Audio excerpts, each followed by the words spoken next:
Welcome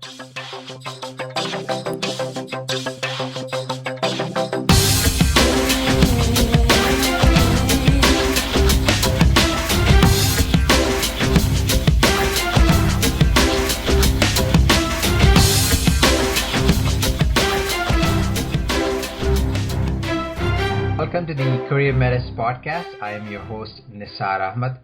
I'm the founder and editor of the blog careermenace.com, and this is episode 14 of the Career Menace podcast. And this episode is part of the Expert series. And for today's Expert series episode, I'm interviewing Shinjini Das. Before I have Shinjini talk a little bit more about herself, I have a brief bio that I would like to read. And it goes like this. Shinjini Das is a keynote speaker, multimedia personality, Huffington Post contributor, and brand spokesperson with a social media following of 41,000 plus. An empowering and globally recognized versatile talent, she has been featured on ABC, Fox, NBC, CBS, SiriusXM. She's fluent in Spanish and was invited to moderate a panel at the Commission on the Status of Women at the United Nations headquarters in recognition of her global advocacy efforts to empower women and youth. This past March, she was profiled in Inc. magazine as a global hero to share her thoughts on broadening international access to education for girls. Shinjini, thanks. Welcome to the podcast. Thank you so much for having me, Nisar. I'm so excited to be here and really excited to get the conversation started. Yeah, same here. I'm very excited. Wow, I must say you have a very impressive bio. Very impressive. So we have lots to talk about. I know we can take this conversation into multiple tangents, but after reviewing a lot of your videos and interviews, I think for the benefit of the audience, if we can talk about networking for millennials, because that's a question that always comes up. Is that how does that sound? Absolutely, and I think it's so important because the state of networking is very different today than it has been in the past. So I'm very excited to talk about networking. Sure. One thing I always do, Shinjini, is any guest I have, I always like to find out where they're from and also a little bit of additional information that I've not read in their bio. So if you can tell us where you're calling from today. Yeah, absolutely. So I'm calling from the San Francisco Bay Area. Very excited. West Coast. And you want me to share like an interesting fact or something like that? Yeah, absolutely. Listen, San Francisco Bay, most people know, but I want to hear from you something interesting, something that most people don't know about. Okay, about SF. Yeah, about San Francisco Bay, sure. Okay, I think what people don't know, that's a tough one, that there's a very strong art scene here. There's a very strong arts and culture scene, which surprised me because I'm actually new to this area, and so, all I heard about was tech, as I'm sure you did too, and so when I found out that there's such a strong, like, opera scene, like, charity scene, like, just a very strong culture of giving back, I thought I was very impressed with that, and I'm never leaving, so there you go. Wow, actually I did not know that. Yeah. Because you're right, everybody thinks of San Francisco, the first thing that comes to mind is the Silicon Valley technology, right? Yeah. And all the big companies in the technology, the big shots in the technology world are there. Yeah.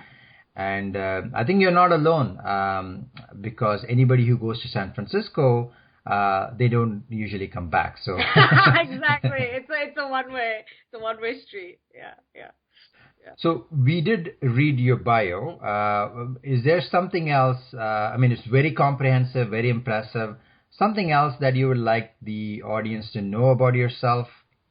Yeah, absolutely. I think what's interesting about to me and the way that I've crafted my journey so far is that it's been very versatile. And so I'm actually an industrial engineer from Georgia Tech by training and worked in management consulting, work in digital marketing right now, but have this sort of alternate life going as well. So I think it's interesting in terms of the media, technology, public speaking. I just signed with a campus speaking representation agency, so I'm going to be essentially speaking to different campus audiences experiences. And I think that's great because it just allows me to relate to really anyone because of the background that I have. So I would encourage everybody to be versatile and to not stick to just one thing, right? I don't think we have to relegate ourselves to one thing anymore. I think it's very in to be multifaceted and passionate about a couple of different things. And I know for you too, I mean, this is kind of a hobby of yours, a passion of yours aside from your day job. So I think that's the world we're living in, right? We all have multiple sides, and I think we should embrace all of our sides.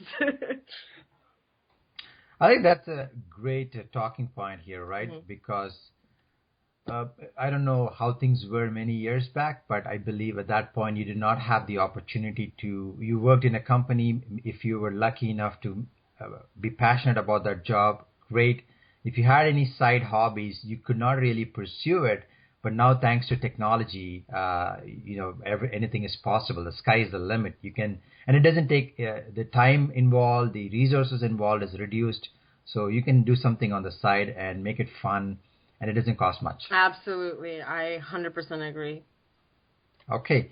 Thanks for sharing that. I think that's a good thing for the listeners to hear.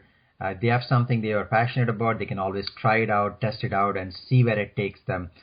In your case, look at yourself. Like you really walk the talk, and we're going to talk about networking, and it has now taken to you in a different direction. So congratulations on your journey. Thank you. It's been tough. Yeah. But you know what? It's tough, but it's worth it, right? As you said, passion. Absolutely. So since we decided to discuss about networking, right? So I always like to ask, everybody has a different definition. So what is Shinjini's definition of networking in let's say 5 words or less? Wow, that's a great question. I think it's essentially, to me, a series of one-on-one conversations. For me, I have heard that a lot of people are scared about it. You know, they don't feel comfortable approaching unknown people, especially. And the other thing that I've heard is, this person is not in my industry. This person is. And my thing is, that's not how it works, right? How it works is you always give before taking, right? That's kind of the principal rule. And then you have to focus on just listening. And talking and being authentic, right? It's not this sort of disingenuous endeavor. Like, it's a very genuine thing. I'm sharing my own self. You're sharing your own self. We're seeing if we can help each other. I look at it as a very mutually beneficial relationship, as opposed to it's like, I've heard that it's called fake and that it's not real and all of that. And I think somewhere maybe people aren't approaching it the right way. But to me, it's a series of one-on-one conversations, right? Very authentic, very down to earth, very real, and I think more people should think of it that way. Yeah, that's a fresh approach, right? Right. Because everybody else has. The general misconception is different. But let me ask you this, because what you said is totally different than what you really hear. Mm-hmm. So, in your opinion, what is the greatest misconception that you have heard about networking today? I think that it would be it. I'm always very, very surprised when I hear people say that it's fake, that it doesn't feel real, that I feel like I'm selling myself out. I've literally heard those exact words from my audiences, from my friends, in the professional space, and it always makes me so interested because I'm like, what are you doing? You're not doing this right. If you feel that it's fake, if you feel that it's not real, because you're never selling yourself out. I mean, you're just talking about yourself and what you bring and listening to what the other person brings and seeing if you can help each other, right? So if I can make a connection for you, if you can make a connection for me, that is networking. And for me, I pretty much have a very friendly relationship with my quote-unquote network, right? So it's sometimes it blends, right? Your professional relationships become personal, right? And there's not much of a hard line nowadays, right? It's all kind of one world. So I think that is the biggest misconception, that it's fake, that it's not real, that I feel like I'm selling myself out. So you just mentioned the concept of it's not a hard line, and the thought that came to me was, of course, now with technology, everything has changed. Before it was you connected to your circle, your alumni, you went to an event. Mm-hmm. Now things like LinkedIn, mm-hmm. or email Mm-hmm. has changed a lot of that. So can you tell us a little bit more about that? Like when does something like LinkedIn or email come into picture into this whole networking discussion? Yeah, absolutely. I think that email and LinkedIn and really any online tools are super helpful in terms of making it easier. I think before there was a problem with access to resources, access to influential people. But for example, me in my life, I mean, when I first started on Twitter, I was able to reach out to so many key influencers, with thousands of followers. And at that time I had zero. So that there was no real reason, right, for them to quote unquote listen to me. But everybody was so gracious, was so available, and they replied to me. We talked. Some conversations I took offline, to coffee, to meeting. So I think to me the online basis is great because it really levels the playing field. Because what do you need? You just need Wi-Fi, right? You need Wi-Fi and a pretty bold desire to reach out. And I will say that I have made the majority of the moves in terms of reaching out, right? So I'm not going to pretend here and say that everybody always reaches out to me. That's not typically, it is typically, this is not how it works, or do you have to kind of get out there and make the first move. But once you do, you'll see that it is pretty often reciprocated. So for me, the online tools really level the playing field, because now it's not about how much money do you have and how much, it's just, do you have the passion and the desire, and do you have Wi-Fi? So I think it's great. Yeah. So, yeah. See, you brought up an important thing, and you've been on both sides. yes. I believe right now, Yeah. with your strong network, you do get people reaching out to you, Yes, right? now I do. No, not before. No, that's true. Now you've also been on the receiving side right Yes, now. yes. So if there's something that comes up as a concern for you, or something like in your opinion, being on the other side, what is the most important networking concern, and why would that be a concern? Yeah, I definitely get this question a lot. And I think what the most networking, or rather the most often networking concern that I've heard is that I'm not sure that this is quality. I have a lot of quote unquote connections, but I don't know if this is quality. Are these my friends? Am I going to help them? Are they going to help me? Is this quality? So point being, a lot of people, it seems like, have a lot of connections, but they're not sure if each connection is real quality. And I think that there is some truth in that, right? I think for all of us, if we go into our own networks, there is a potential that perhaps we have, 600 LinkedIn connections, but it's like, okay, how often do we talk to them? How often do we reach out to them? Are we actually establishing meaningful relationships with them? And we'll find that maybe it's not the case, right? So I think there's definitely a case there to be concerned about, right, in terms of you are measuring quantity over quality. But there, I think that the issue is like, okay, you have to back up and say, all right, I need to invest in a couple of relationships. And it's not realistic, right, Nisar, to say that I'm going to invest in 600 relationships a year. That's probably too much, right? So there's definitely a line. But for me, I have almost 2,000 connections on LinkedIn. And I'll be honest, do I talk to each one of them? No. Does anyone? No. But I do have a very core set of relationships that I've formed professionally, that I'm regularly in touch with, that I reach out to, who reaches out to me. And, so we formed that basis. So I think the concern is that most people think that they have a lot of quantity over quality. But then the way to solve that issue is like, okay, you have to figure out how to invest properly in a smaller group of people. You seem to have a lot of experience, Shinjini, with online, right? You mentioned Twitter. Yes. You mentioned LinkedIn. Yes. So the thing, there's so many online medias out there.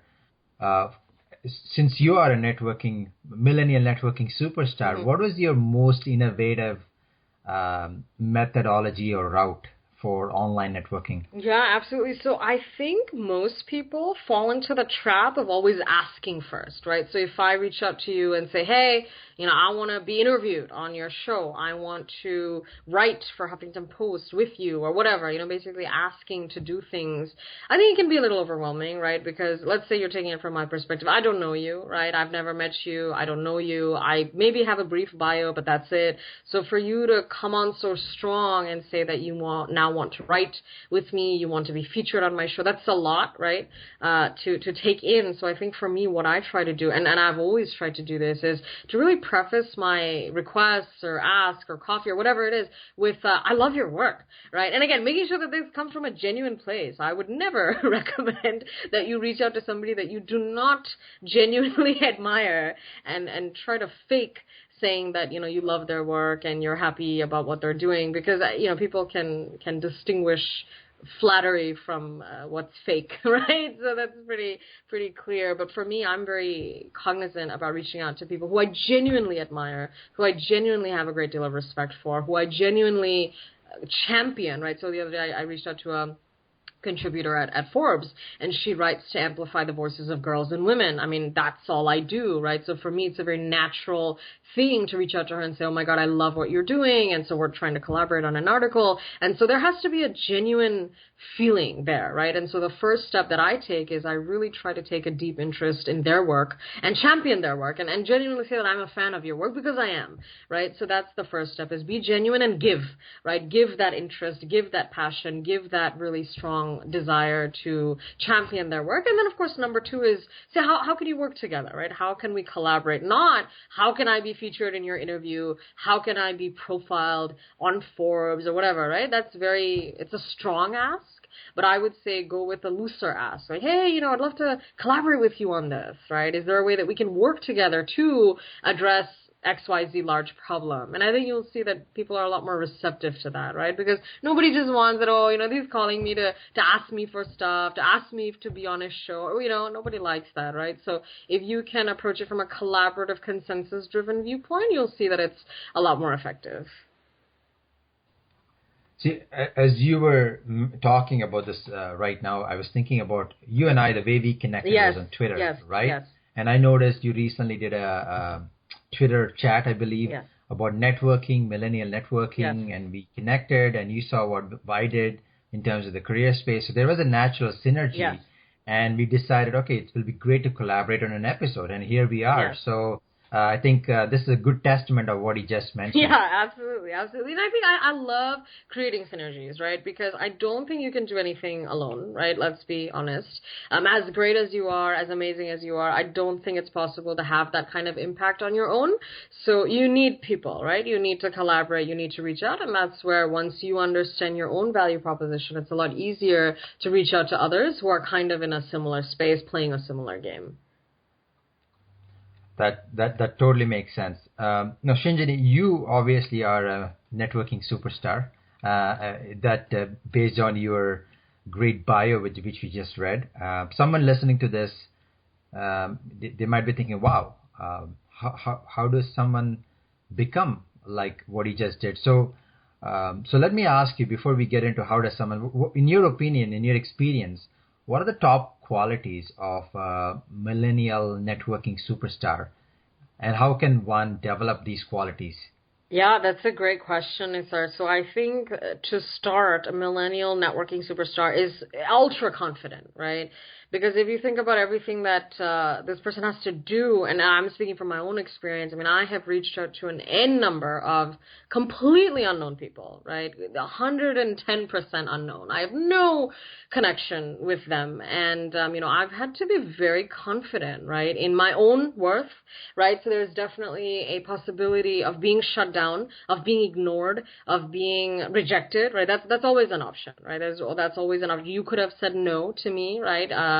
The person who we connected, she's a contributor at Inc., could have said, hey, I'm not really open to profiling you, but, she didn't. She was the one who actually suggested profiling me, right? I didn't, chase that at all. And so I think there's always a possibility of being rejected, right? So you have to be very, very confident in yourself, in the value that you provide, in your own abilities, right?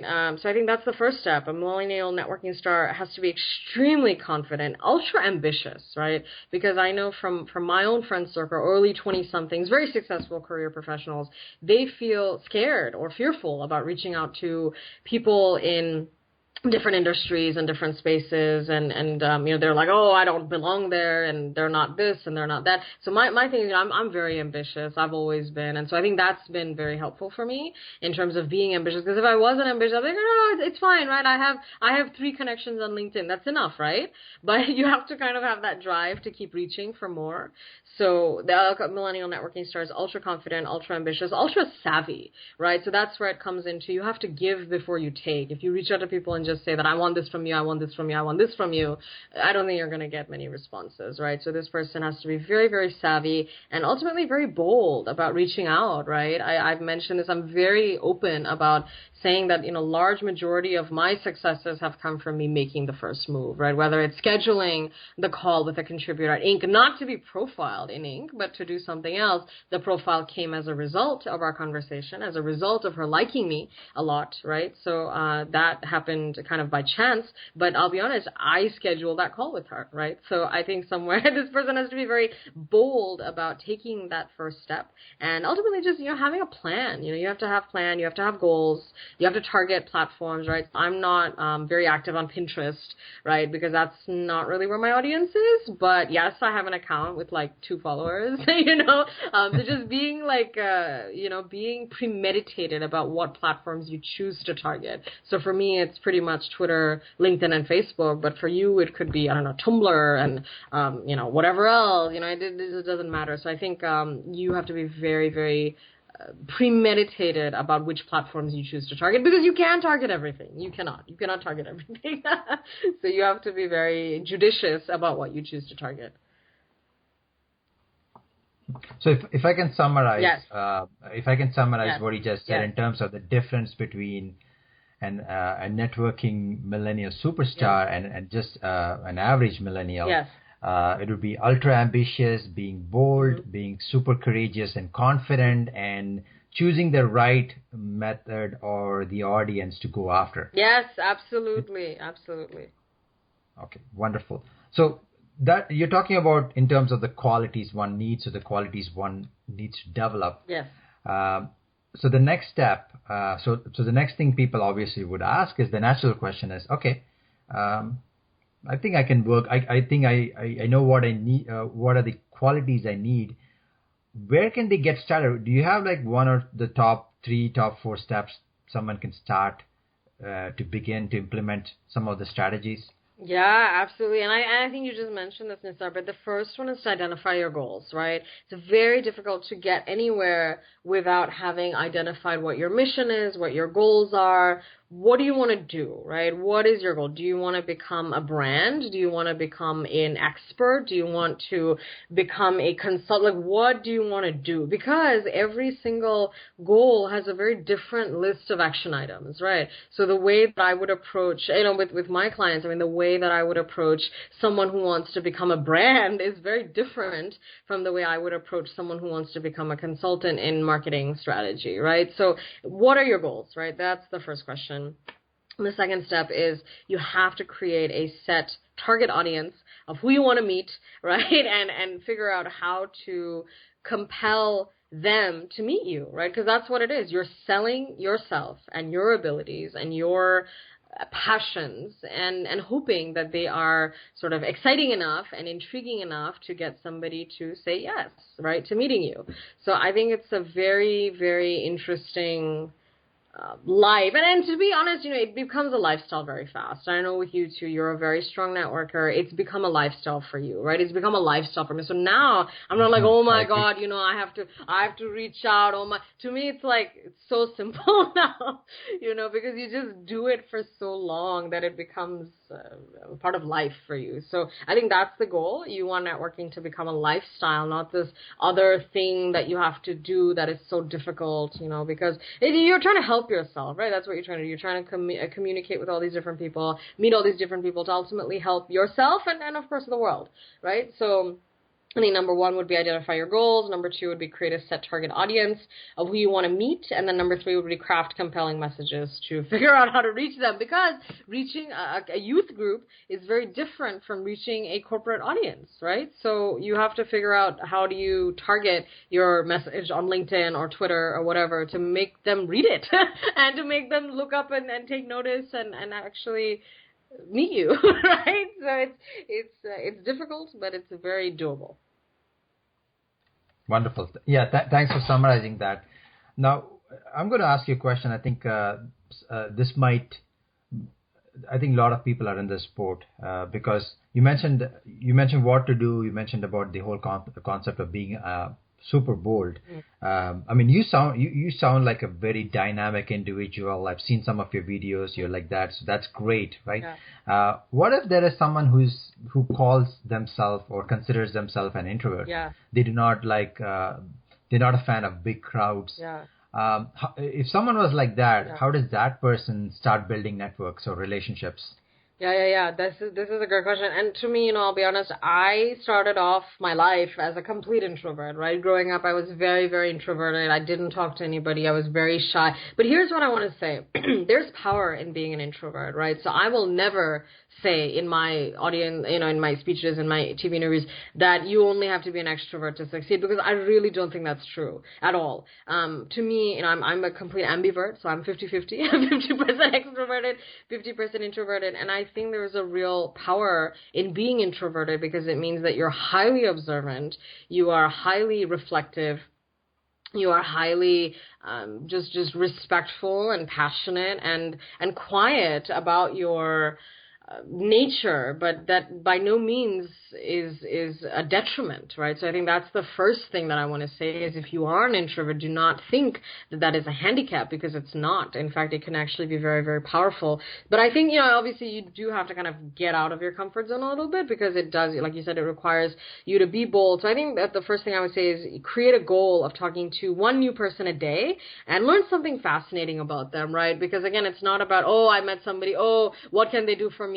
Oh, let me think. It's that kind of, it takes the fun out of it, right? So think about, okay, I met somebody. What did I learn about them? What did I teach them about myself? Is there a way that we can build a synergy? Is there a way that we can work together? Can we be friends? What can we be? So just taking a genuine interest in people is really helpful. And that actually has nothing to do with being an extrovert or introvert. That just is like humanity, right? So that's the first step. The second one is, think about all the wonderful things that can happen from being friends with the right people, right? People open doors. They can support you. They can, love you. They can really champion you, and I think that's powerful. And again, I've heard from my friends, it's like, oh, it's so overwhelming though, to talk to so many people. Yeah, you're right. And so then don't talk to so many people, right? Talk to just one person a day. It's not, I'm not saying talk to 30 or 40, talk to one person a day, make it a quality conversation. I know introverts are really good at this, right? They're very good at bringing out depth in an individual. They're very good about expressing depth. They're very good about maintaining eye contact, being very real, being very authentic. These are all very amazing qualities. So all the introverts listening, all the introverts out there, you are by no means, you by no means have a handicap. In fact, I think being an introvert is actually a very powerful thing. So use it to your advantage and try to talk to one person every day and learn something from them. Thanks for covering that, Shinjini. And as you were speaking, something really came, something that struck me. I wanted to ask you about, as you mentioned about the friendship factor, doing this one connection a day. Yeah.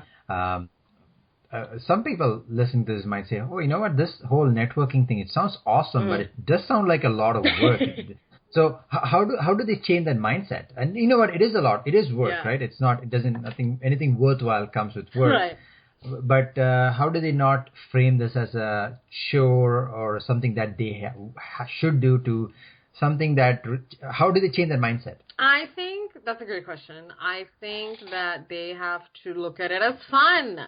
The same way that you play tennis or play soccer, you're going to meet somebody new. Like that, it's like the same process, right? And so you're right. I think mindset is everything. And for me, I'll be honest, in the beginning, it was a little bit overwhelming, right? Because I'm like, oh my gosh, I have to meet all these people. But then I just started being interested in their lives, right? So figuring out what they like to do. Oh, you like cooking. Oh, what do you cook? Just talking, and being interested. Because then all of a sudden it's not some chore. It's not something. You're just genuinely interested in what they're saying, right? So now all of a sudden it's not a chore. It's not a task. You're just actually having fun, right? So taking that professional context out of it a little bit is actually pretty helpful because I get personal very fast. So I'll be like, oh, what did you do? Where did you go? And then I'm like, oh my God, we're friends. This is great. Because the thing is, once you are friends, right, obviously you don't have to, go out for drinks or something if you don't want to. But if you are friends, then it's a lot easier to have that informal relationship, right? I mean, I think you would agree as well, because it's very difficult to support someone if you don't like them, right? So being likable is actually pretty important, which is why I'm saying, like, just be normal, be casual. Yeah, that makes total sense. I think we everybody's social. Everybody likes to be connected with others, right, and eventually build relationships and friendships. Right. So the end result itself is worth it. So yes, it does sound like a lot of chore or work, right, but it doesn't have to be that way. If you change your mindset about the fun you will have in the whole process, then it is not a chore anymore. Exactly. And I completely agree. And I think just being yourself, being fun, because all the introverts I know, Nissan, nobody is like a loner. Everybody like has friends. So it's not like they don't talk to anybody. But I think it's hard to reach out to people if you don't know them. I think that's been a big concern that I've heard from my friends and audiences. But it's okay, right? Just bond on a common interest, find something in common with them, right? On LinkedIn, there's a section called interest, right? So if somebody's interested in tennis or you talk about Wimbledon, that's how you start the conversation, and then you can go into whatever, work or whatever else. But building that initial stickiness is really important, right? Because otherwise they'll be like, oh, this person just wants something from me like everybody else, right? That is not as effective. Mm-hmm. So. Yeah, that makes sense, total sense. So the one of the final questions I do want to ask you is now, thanks to technology, the whole networking game has changed, right? It is global now. It's no more local. Yes. Classic example: you're based in San Francisco. Mm-hmm. I'm based in Toronto. Mm-hmm. Here we are, right? And the people listening to this are, I don't know where they're going to be listening from, right? The key thing is, as long as they have Wi-Fi, they can listen to this and you connect. Right. So, are there any steps in, let's say, someone listening to this wants to be a millennial networking superstar? Is there like a game plan for global relationships? Yes, absolutely. So I think the first step is to seek to give before you take forever and always, right? I notice a lot of young people especially, just, because they don't know, not because they have some evil intentions, but all can you do this for me? Can you do this for me? And it's like nobody is going to do anything for you if they don't, like you first, if they don't feel comfortable with you, if they don't trust you, if they don't feel a deeper connection with you, right? Because it's a very personal thing. And I got this all the time. I write for Huffington Post and a couple of high profile publications, and people are like, oh, can you profile me? Can you profile my business? I'm like, okay, who are you? what do you do? Like, what? I mean, you can't just start a conversation like that, right? So I think it's very important to build a sense of friendship, right? Build a sense of camaraderie first. And so give before you take. I think that's the first step, right? Champion other people's goals, plans, and practice gratitude. I do this all the time, right? I am the first person to reach out to people when something great happens in their life, whether that's a promotion or, just some exciting news, they're very happy about. I'm the first person to say, congratulations, you're amazing, keep going, I'm so proud of you. And I notice that not everybody does this, right? Whether that's a feeling of insecurity or a feeling of being competitive, but I can assure you that there is more than enough space in the world for you to succeed, more than your wildest dreams, right? So it doesn't have to be competitive, point being. I think a lot of people are very scared, because for me, I start off all my conversations praising the other people's accomplishments, and I feel like if you're not comfortable doing that, it can be hard to connect on an authentic level, right? So I think that's number two, is you have to be very comfortable praising others, be comfortable expressing gratitude, just being, polite, being human. I think that's the second step. And then the third step is invest, right? Invest in the lives of others by, like I said, congratulating them on key occasions, keeping up with them, building strong and unbreakable bonds so that people don't associate you with that person who only comes to them when they need to be profiled in Huffington Post or when they need to raise money or whatever, Otherwise, you end up looking fake, right? So you have to build a strong bond so that people know that, oh, no, we've been talking for the last 3 years, and only now is she's saying she wants this and wants that, right? So it looks a little bit more genuine, because I think being genuine and being real will never go out of style, right? Being authentic, being classy, being genuinely interested in another person's life, like you'll be amazed at how appreciative somebody is that you're taking an interest in their life, and it's unfortunate, but I think my conclusion is that not many people do it nowadays, right? So because it's always like, oh, what can I get from you? What can I get from you, right? So if you actually take time to walk in somebody else's shoes, be empathetic, be compassionate, it's amazing what can happen because you're in such a minority then. Yeah, absolutely. It makes being authentic is extremely, extremely important. Right. And people are smart, right? They can read through, whether it's an email or a call or even in person, they can see know. Through. Yeah, exactly. So, Shinjini, thanks for sharing. Tons of great information. One thing I can tell you, the people listening to this, or even myself, now we're more excited about the whole concept of networking. Yeah. So thanks for bringing that to the interview. Sure. So before we conclude, anything else? Any last word? Anything you think that I might have missed out? Honestly, Nisar, that networking is a lifestyle. That's what I want everybody to know. That's what I want everybody to embrace, because the minute you look at it as this other thing that I have to do, this chore, this task, it's very painful, right? As with anything. It's not just networking. Right? You look at working out or, eating healthy, right? It's this other thing that I have to do. It becomes very difficult, actually, to do it.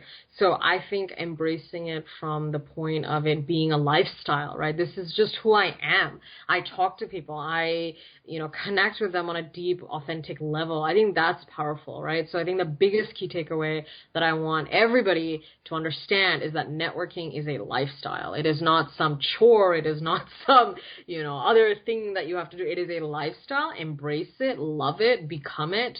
It's exciting. Like, honestly, I have so much fun now doing it. At the beginning, I was like, oh my God, meet this. Now I'm like, oh, this is so fun. You're amazing. This is awesome that I'm getting to know you and spend time with you and understand you. It's really exciting. So yes, the key takeaway is that networking is a lifestyle. Thank you very much, Shinjini. Thanks for all the tidbits, great information.